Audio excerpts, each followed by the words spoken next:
Hey guys, welcome to our first video of the geometry unit. Today we're going to be talking about transformations. When we talk about transformations, we're talking about the way that shapes or objects are changed. So go ahead and write this down. To transform something is to change it. In geometry, there are specific ways to describe how a figure is changed. The transformations you're going to learn about will include today translations, rotations, reflections, and dilations. Okay, so our four kinds of transformations are translations, rotations, reflections, and dilations. A transformation can result in a figure that is either similar or congruent. And it's very important that you understand what these words mean.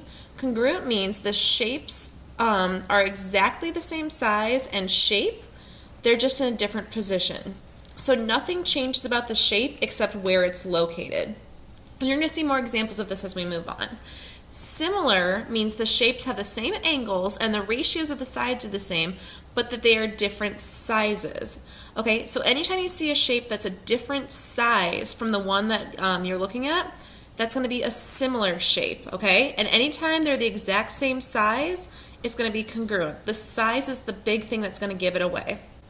Okay, so anytime you see a transformation, to distinguish it from the original, you're going to see it have a lot of the vertices, or where the two lines meet, or angles, are going to be called, let's see here, they're going to be named with letters. So like you can see here on this one, this is letter A for the original, so that's the original.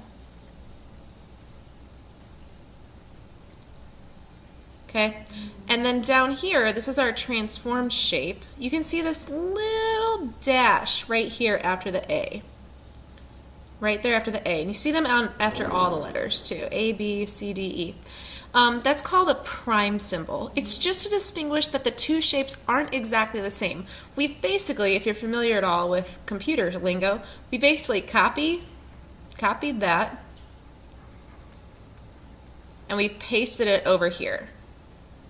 Okay, so yeah, this shape still stays there, but the shapes, and this shape's exactly an exact copy of it, but we distinguish them as two unique shapes with these little prime symbols after the number, or after the letters, sorry. Alright, so these are our different kinds of transformations. The first one is to remember that a translation slides an object a fixed distance in a given direction. The thing I want you to really remember about translation is that SL sound in the middle of it. Translation, because that SL is the same as the first letter of slide, with the first sound of slides or slide. Okay, so just remember translation, slide. Okay, the original object and the translation are congruent, which means that they have the same size and shape and they face in the same direction, okay? So this corner and this corner are the same corner. It's just a copy of it. We picked the shape up and slid it right over here. Just in a straight line right across. That's a translation. They're slides. Just remember that. Okay, so look at translations as it relates to coordinate geometry.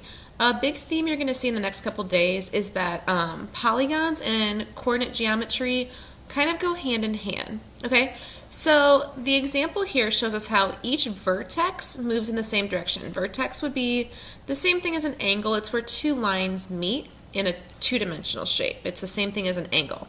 So you can see here, A, it just slides over 1, 2, 3, 4, 5, 6 squares. Okay, B starts right here. It just slides over 1, 2, 3, 4, 5, 6 squares.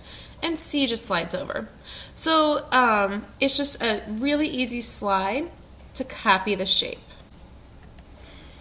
Okay, so I want you to go ahead and write the points down.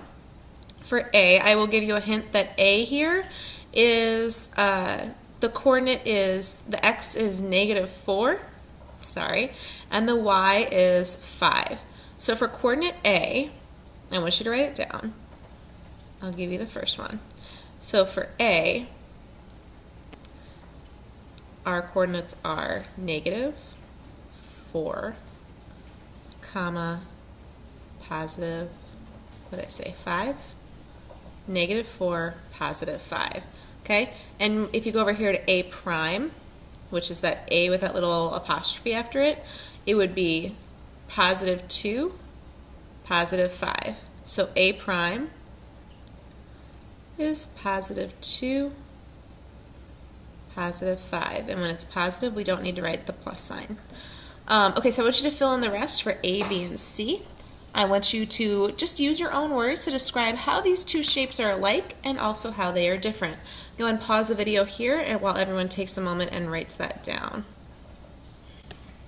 Okay, so in this example, the slide moves the figure 7 units to the left and 3 units down, or you can go 3 units down first and 7 units to the left. So they don't always have to move exactly horizontal or vertical. Sometimes they move diagonally. You just have to know which one they're going, whether they're going right or left and up or down, and how much, because it's going to be consistent for every single point on the polygon. All right, we're actually going to skip this slide. A rotation is a transformation that turns a figure about a fixed point called the center of the rotation. An object and its rotation are the same shape and size. Again, this is a congruent figure, but the figures sometimes just get turned in different directions. Okay, so I want you to remember this T in rotation. Say it out loud, rotation, because it's the same thing as the T in turn. Okay, so shape's just going to get rotated. So this R this is our point of rotation right here. This R is just rotated around that point. So this foot of the R down here is the same as this foot of the R. The R's are the same size, they're the same shape, they're just rotated like that. Okay? All right. The concept of rotations can be seen in wallpaper, designs, fabric, and artwork. Remember, rotations are turns. Once you learn about rotations, you're going to start seeing them in a lot of different places in real life. Okay, so this rotation is a 90-degree counterclockwise rotation. Counterclockwise means that you're going the opposite direction that a clock runs. So if clockwise, if this is 12 o'clock, and this is 3 o'clock, and this is 6 o'clock, and this is 9 o'clock, like we're looking at the face of a clock. Clockwise means that whatever you're moving is moving in this direction, okay? And we can't really say right or left because it's a circle and it depends on how you look at it, but we just know that it's moving from the 12 to the 3 to the 6 to the 9, and it's going consistently in a circle like that, okay? If it's going this opposite direction, that means that it is counterclockwise, okay? So if we use the same numbers on there, so if we use the same numbers on here, we have 12, 3, 6, and 9.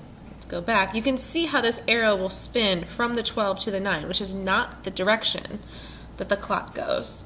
Okay, so you just need to pay attention to that. Clockwise is going the way that the hands on the clock move, and counterclockwise is going the way that the hands on the clock don't move, the backwards of the way the hands on the clock. So if you look up here at this shape, you'll notice that it has been rotated counterclockwise. So this C point here flips, or actually, sorry, this C point gets flipped around backwards, because we always start with one that doesn't have the prime number, until it's over here. And it would have been more helpful if they had put this on this side, but whatever. It's fine. Okay, so this C gets flipped around. The D, same thing. It'll end up right here, okay? Just like it does right here. Every single point gets rotated the same amount counterclockwise, which ends up being 90 degrees. We'll learn more about degrees in our next couple videos. And there's the clockwise turn. So we have our counterclockwise turn and our clockwise turn. Again, that's counterclockwise and clockwise. Okay? All right. So reflection can be seen in water, in a mirror, in a glass, or a shiny surface. An object and its reflection have the same shape and size, meaning they're congruent.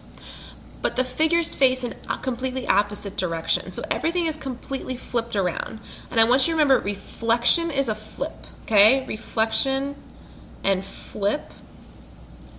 Write that down. A reflection is a flip, okay? So you're just taking something and flip-flopping it. That gets, whoops, that gets flip-flopped to there. This one gets flip-flopped to here. This one gets flip-flopped to here. This one gets flip-flopped to here. It's the exact same image because it's congruent. It just gets flipped around. All right, line reflections are flips. We got our little monkey looking in the mirror here, and you can see the reflection of the bridge. Okay, it's the exact same bridge, exact same size and shape. It's just that you take everything and flip it over a line. All right, so a line, which is kind of where like the mirror would be placed if you're talking about an actual reflection, is called the line of reflection. The distance point from a point to the line of reflection is the same as the distance from the point's image to the line of reflection. All that's saying is that in this example and in every other example of a flip, of a reflection, the distance from point B to the line of reflection is the exact same as the distance from B prime, that congruent figure, to the same line of reflection. They're the exact same distance. Or you can think about it this way, you put the line exactly in the middle of the two. Distance from point C to the line is the same as distance from C prime to the line. The distance from the original, D, is the same as the distance to the flip D. And the same thing with A. All of these are the same distances. Now, of course, the distance from A to the line and B prime to the line is not the same, but that's not what we're talking about. Okay? If this was a piece of paper, you could fold it exactly on this line, and the two shapes would be, and you could hold it up to the light, and it would look like the two shapes were exactly the same shape. Okay, so what happens to points in a reflection? So I want you to name the points on the original triangle, excuse me. I want you to name the points on the original triangle here, and then I want you to name the points on the new triangle up here, the prime triangle up here. And then talk about what the line of reflection is. Okay, name the line of reflection. You should be able to do that with this one. And talk about how did the points change from the original, down here, to the reflected one up here. Okay? Go ahead and pause the video while you do that. All right, and then that's our last kind of transformation that we're going to be talking about. A dilation is a transformation that produces an image that has the same shape as the original, but it's a different size. This is our first transformation where the two shapes are completely different sizes. A dilation is used to create an image larger than the original is called an enlargement, and a dilation used to create an image smaller than the original is called a reduction. So with this one, our original is here, our dilation is here. So the first one is here, the second one is here. That means that the original is smaller than the dilation, which means that this is an enlargement. Okay, it's pretty easy. Enlarge or reduce. You should be familiar with those terms already. All right, dilations are the only kind of transformation that always involves a change in size. Always, always, always, always, always a change in size. But it's always going to be a scale change in size, which means that the figures are going to be similar. They're going to have the same angle measure, which we'll learn about in a little bit, and they're going to have the same scale. So the proportions are going to be the same. Okay, this line won't suddenly be 3 times longer than this line if it wasn't already 3 times longer in the original. Okay, so dilations are the only one that's a little bit funky. Okay, so I want you to answer this for me. Does this picture show a translation, a rotation, a dilation, or a reflection? And how do you know? So you go ahead and do that. We're going to do some more work with transformations. You're going to have a little activity in class today that I expect you to complete by the end of class. And then I will see you guys a little bit later. All right, have a great night. Bye.